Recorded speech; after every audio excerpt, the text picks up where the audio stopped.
तो हम उसको पूरे को इक्वल लेके चलते हैं। तो हमने स्टडी करने के लिए हम बायोसेंट्रिफ्यूज की अप्रोच का ध्यान में रखते हैं। इसमें ये देखते हैं हम जितने भी लिविंग ऑर्गेनिजम्स हैं, जितने भी लिविंग फॉर्म्स हैं, जितने भी लिविंग स्पीसीज हैं हमारे आसपास, है ना, वो सारे क्या है, इक्वल है। उनको हमने इक्वली कंसिडर किया हुआ है। अगर हम इनको इक्वल रखेंगे तो हमारे जो आने वाले जितने भी हम उनके बारे में स्टडी करेंगे, जितनी भी हम नॉलेज गेन करेंगे इनके लिए, वो क्या होगी, बहुत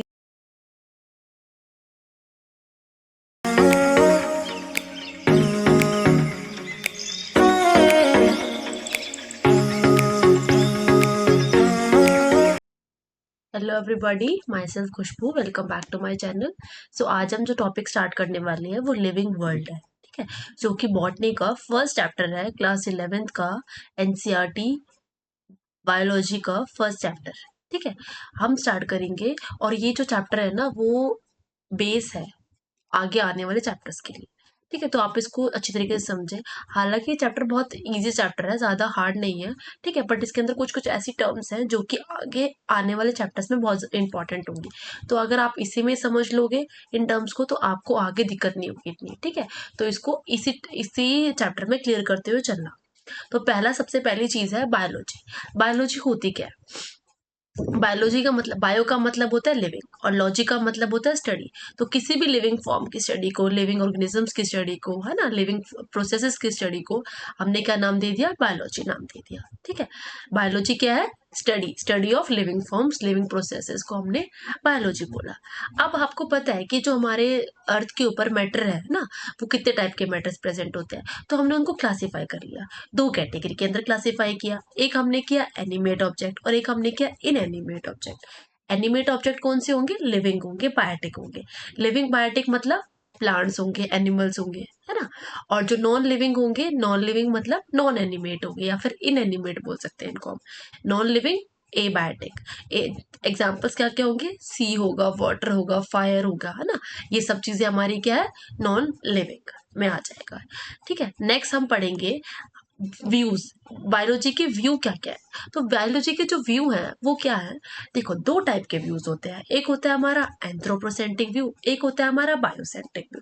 तो एंथ्रोपोसेंट्रिक व्यू में क्या होगा, देखो हमने उसमें ना ह्यूमंस को कंसिडर कर लिया सुपीरियर। हमने ये बोला कि जो एंथ्रोपोसेंट्रिक व्यू है वो, उसमें हमने ह्यूमंस को सुपीरियर कंसिडर कर लिया। जो भी है ह्यूमन है और जितनी भी स्पीसीज है वो सारी क्या है, इंफीरियर है। ह्यूमन क्या है, सुपीरियर है। ह्यूमन डोमिनेटिंग है ना। पर हमने, अगर हमें किसी चीज की स्टडी करनी होती है ना, तो हम उसको पूरे को इक्वल लेके चलते हैं। तो स्टडी करने के लिए हम बायोसेंट्रिक व्यू की अप्रोच का ध्यान में रखते हैं।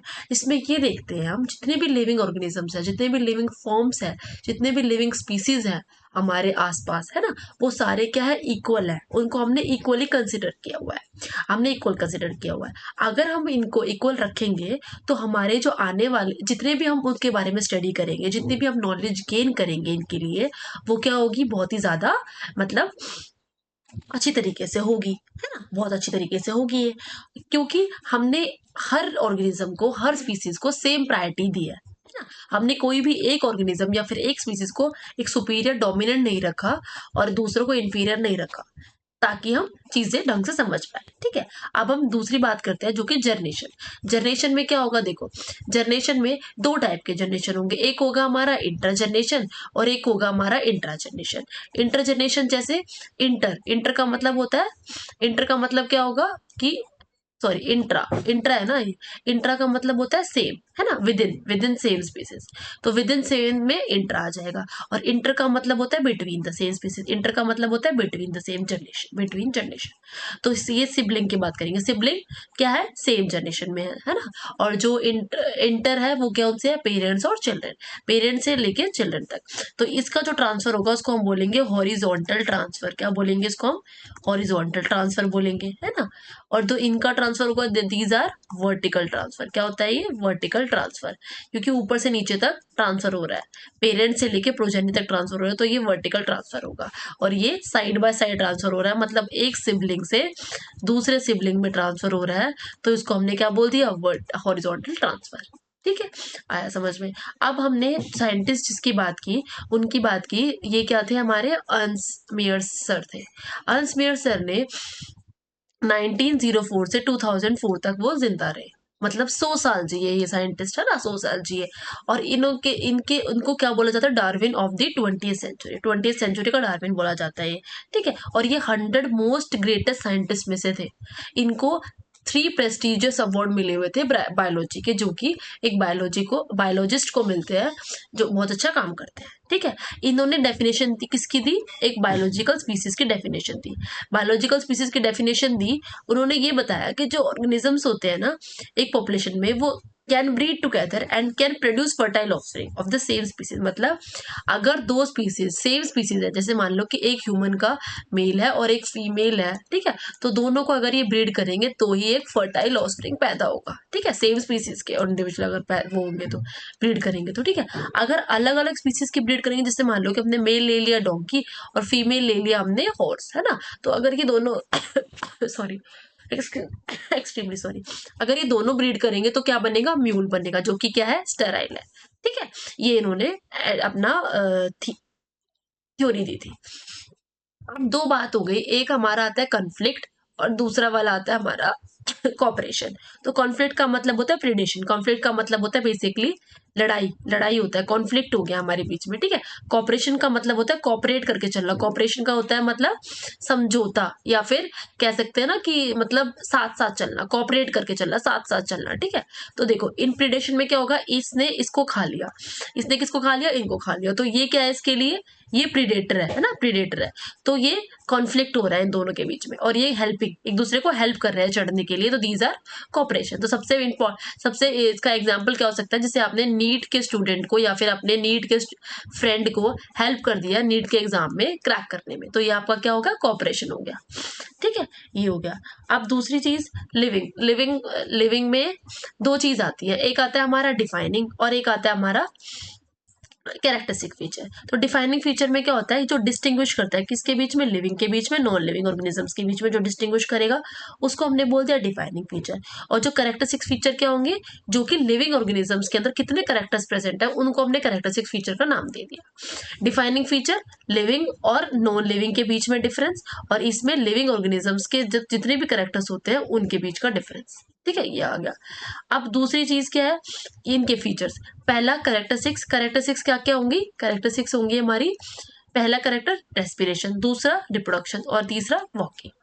टॉकिंग भी हो सकता है यहाँ पर, टॉकिंग कुछ भी, ठीक है, जो भी कैरेक्टरिस्टिक्स आप लेके चल रहे हो, ये हमारे कैरेक्टरिस्टिक्स फीचर है किसकी, लिविंग ऑर्गेनिजम्स की, लिविंग की, है ना। तो रेस्पिरेशन मोस्टली कर लेते हैं पर कुछ कुछ नहीं कर पाते, इसलिए इसको हमने डिफाइनिंग फीचर में नहीं रखा, है ना। रिप्रोडक्शन मोस्टली कर लेते हैं, कुछ कुछ नहीं कर पाते, इसलिए इसको डिफाइनिंग फीचर में नहीं रखा, है ना। ये हो गया। अब ये डिफाइनिंग फीचर्स कौन कौन से होंगे, मेटाबॉलिज्म होगा, क्योंकि दुनिया का हर ऑर्गेनिज्म मेटाबोलाइज करता है, मतलब सेलुलर एक्टिविटी परफॉर्म करता है।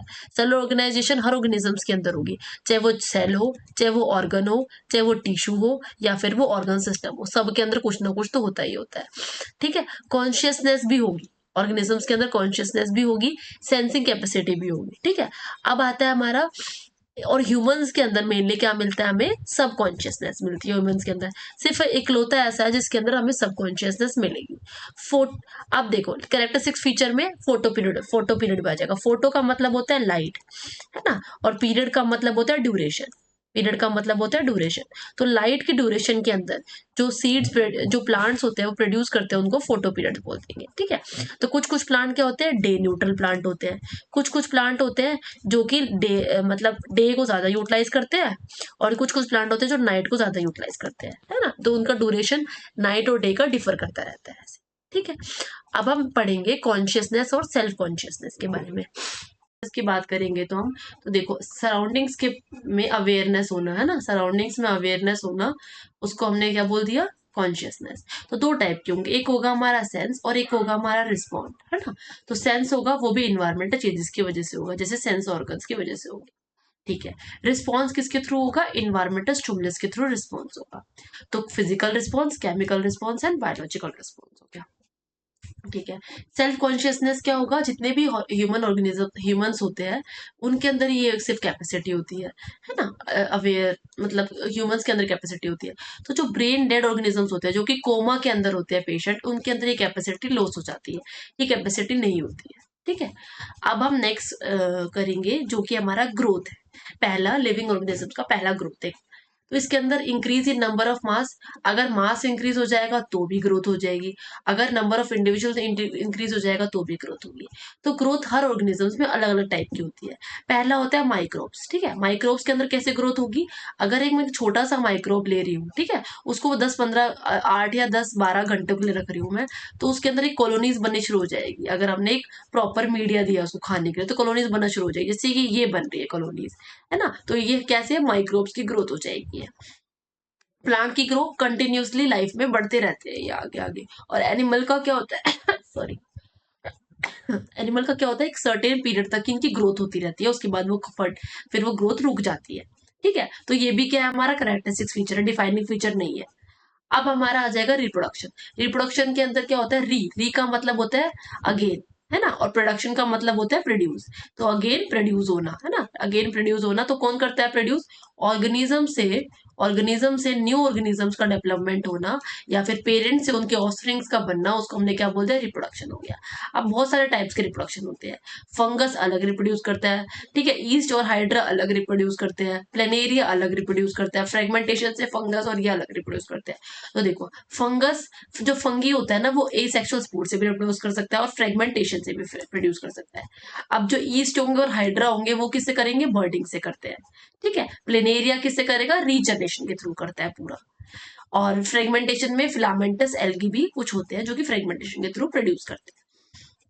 ठीक है, अब हम नेक्स्ट मेटाबॉलिज्म की तरफ देखते हैं। मेटाबॉलिज्म में क्या है कि देखो, जितनी भी टोटल रिएक्शन परफॉर्म हो रही है ना, जितनी भी टोटल केमिकल रिएक्शन परफॉर्म हो रही है ऑर्गेनिजम्स की बॉडी के अंदर, उसको हमने क्या नाम दे दिया, मेटाबॉलिज्म का नाम दे दिया।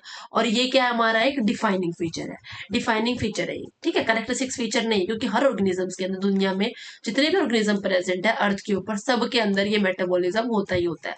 This is a defining feature, है ना, डिफाइन करता है, जो कि लिविंग और नॉन लिविंग के बीच में डिफरेंस बताता है। तो पहला होता है हमारा कैटाबोलिज्म, दूसरा होता है एनाबोलिज्म। कैटाबोलिज्म मतलब होता है काट काट के खाना, तो ब्रेक डाउन करना, तो बड़ा वाला जो बड़ा मॉलिक्यूल होगा वो छोटे छोटे में टूट जाएगा। तो किसके थ्रू होगा, एक्सोथर्मिक के थ्रू और एक्सागोनी के थ्रू। और एनाबोलिज्म क्या होगा, छोटे छोटे मॉलिक्यूल्स बड़े में कट जाते हैं, तो एंडोथर्मिक और एक्सोथर्मिक हो जाएगा। ठीक है, ये एनाबोलिज्म का प्रोसेस हो गया।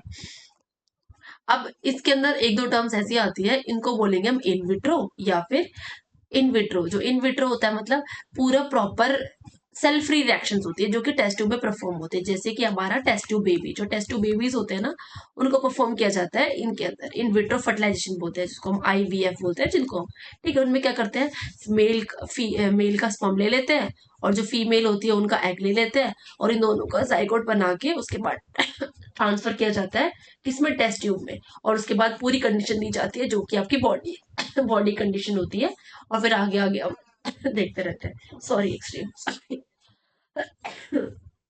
Reaction inside the body, reaction body के अंदर को हमने क्या बोल दिया, in vivo reaction, in vivo होती है।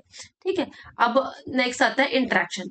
इंट्रैक्शन, अगर बहुत सारे बायोमोलिकुल्स इंट्रैक्ट करेंगे, बहुत सारे बायोमोलिकुल इंट्रैक्ट करेंगे तो क्या बनेगा, ऑर्गेनलीज बनाएगा। ऑर्गेनलीज रिएक्ट करेंगे तो सेल, सेल के बाद टिश्यू, टिश्यू के बाद ऑर्गन, ऑर्गन के बाद ऑर्गन सिस्टम। ठीक है, तो इनको जैसे ये छोटे छोटे होंगे ना, इंट्रैक्ट करके ऑर्गेनलीज बनाएंगे, तो इसका इमर्जेंस ज्यादा होगा एज कम्पेयर टू दिस। फिर इसका इमर्जेंस ज्यादा होगा, फिर इसका इमर्जेंस ज्यादा होगा, फिर इनका ज्यादा होगा, है ना, फिर इनका ज्यादा होगा, ऐसे ऐसे बढ़ते जाएंगे। और हाईएस्ट लेवल ऑफ ऑर्गेनाइजेशन किसकी होती है, प्लांट की होती है, ऑर्गन। ठीक है, और एनिमल्स की होंगी तो हमारी क्या हो जाएगी, एनिमल की ऑर्गन सिस्टम हो जाएगी। आया समझ में पूरा प्रोसेस। ठीक है, अब डेफिनेशन, डेफिनेशन में सबसे पहले ये है कि ये हमारे सेल्फ रेप्लिकेटिंग होते हैं। अगर सेल्फ रेप्लिकेटिंग होंगे तो सेल्फ इवोल्यूशन भी होंगे, तो मतलब जैसे इवोल्यूशन होगा तो खुद ब खुद इवोल्व होते हुए चलेंगे, भी होंगे, सेल्फ रेगुलेटिंग भी होंगे, रेगुलेट भी खुद करेंगे। और सबसे बात है कि रिस्पॉन्ड करते हैं, जितने भी एक्सटर्नल स्टिमुलाई होते हैं उनको रिस्पॉन्ड करने के लिए इनकी शक्ति होती है लिविंग ऑर्गेनिजम्स की। ठीक है, आया समझ में। अब उसके बाद दूसरी चीज ये है कि बस ये बता रखा है इसमें कि देखो, अगर मैं एक स्पीसीज मतलब मैं एक बॉटनिस्ट हूँ या फिर मान के चलो, हाँ मैं बॉटनिस्ट हूँ, ठीक है। तो मेरे को एक एक पर्टिकुलर एरिया में स्पीसीज देखनी है, ठीक है। तो मैं पहली बार इस एरिया में गई तो मुझे 20 स्पीसीज मिली। अब तो दूसरी बार मैं दूसरे एरिया में गई, ये मेरा एरिया 1 है, ये मेरा एरिया 2 है, इसके अंदर मेरी 40 स्पीसीज मिली। बट अगर मैं इस एरिया में 1 साल बाद दोबारा आती हूँ, 1 साल बाद दोबारा आती हूँ, तो मुझे कुछ और 20 स्पीसीज एक्स्ट्रा मिल गई, है ना, एक्स्ट्रा मिल गई। तो तो क्योंकि जब भी हम कोई भी स्पीसीज में आए, कभी भी किसी भी एरिया में आएंगे, तो जो हमारी स्पीसीज होती है या फिर न्यूली स्पीसीज होगी या ओल्ड स्पीसीज होंगी, वो बढ़ती रहती है, ठीक है। तो अगर हम छोटा एरिया लेंगे तो स्पीसीज क्या हो जाएंगी, कम होंगी। अगर बड़ा एरिया लेंगे तो स्पीसीज क्या होंगी, ज्यादा होंगी। तो एरिया से डायरेक्टली प्रोपोर्शन होती है हमारी स्पीसीज, ठीक है, ऐसे हो गया, ठीक है। क्योंकि जो हमारा रिजल्ट होता है ना, बेसिकली ह्यूमन जो मैनुअल रिजल्ट होता है वो इतना ऑथेंटिक नहीं होता। और जितनी बार भी हम जाते हैं उतनी बार ऐसा नहीं है कि अगर हमने 50,000 स्पीसीज देख ली तो हम 50,000 ही वहां पर होंगी, नहीं, उससे ज्यादा भी हो सकती है, उससे कम भी हो सकती है, ठीक है। क्योंकि ह्यूमन है, गलतियां होती रहती है हमसे भी, और इतना ऑथेंटिक डाटा इतना मैनुअली आप नहीं कर सकते इंटरप्रेटेट। तो इसलिए हम एक अप्रोक्स लेके चलते हैं, ठीक है। तो यहाँ पे देखो, इसमें ना हमें ये बताया कि 1.5 1.7 टू 1.8 मिलियन स्पीसीज होती है, और इनको हम बायोडाइवर्सिटी का नाम देंगे, जिसमें types of organisms present, types और नंबर, कितने ऑर्गेनिज्म प्रेजेंट है और कितने नंबर प्रेजेंट है, उसको हमने क्या नाम दे दिया, बायोडाइवर्सिटी। लिविंग वर्ल्ड को हम बायोडाइवर्सिटी ही नाम दे सकते हैं, ठीक है। अब उसके बाद आएगा हमारा नॉमेनक्लेचर। नॉमेनक्लेचर क्या होता है, नेमिंग करना। जैसे कि देखो, हर ना, जैसे हरियाणा में किसी चीज को कुछ और बोलते होंगे, राजस्थान में किसी प्लांट को कुछ और नाम देते होंगे, है ना, जैसे कि, और उसके बाद पंजाब में कुछ और नाम देते होंगे।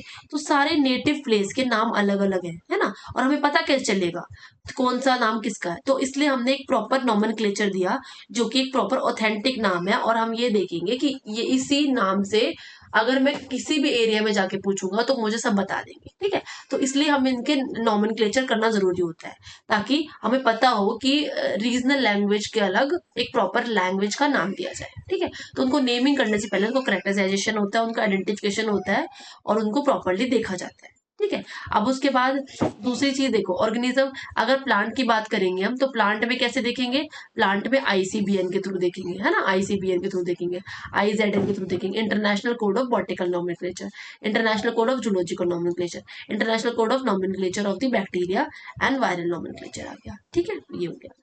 अब उसके बाद बायोलॉजिकल बायोनोमियल नॉमेनक्लेचर में, बायोनोमियल, बायो का मतलब होता है टू, देखो बायो का मतलब होता है टू, नोमिनल का, नोमेनक्लेचर मतलब नेम, ठीक है।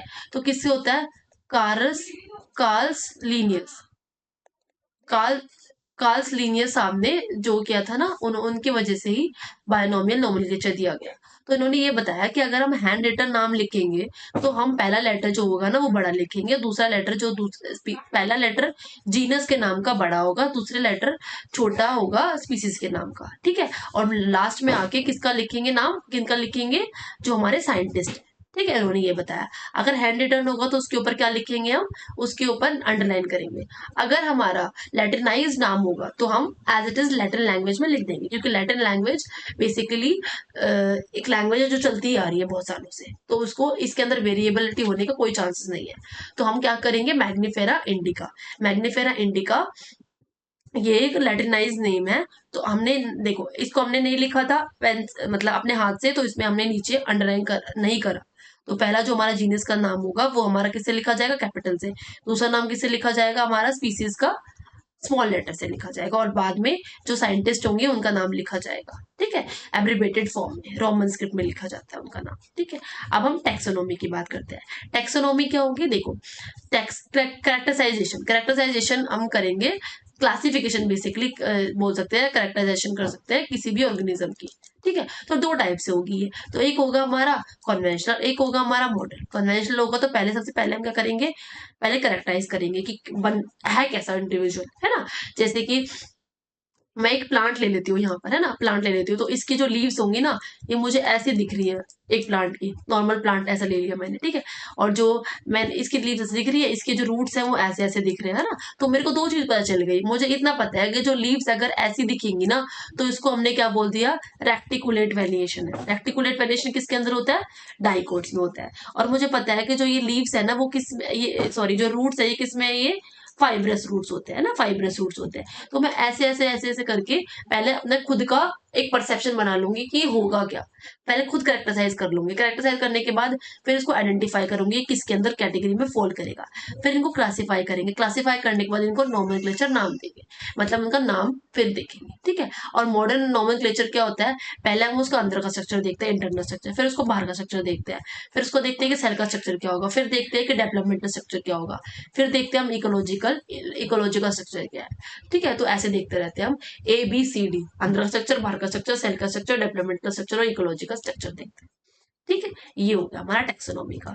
अब सिस्टमैटिक्स आता है, सिस्टमैटिक भी अरेंजमेंट होता है, अरेंजमेंट है, ठीक है। अरेंजमेंट है किसका, इसके अंदर टेक्सोनॉमी भी आ जाएगी, इसके अंदर क्या आ जाएगी, टेक्सोनॉमी भी आ जाएगी, और क्या आ जाएगी, इवोल्यूशनरी फाइलोजेनिक रिलेशंस भी आ जाएंगे।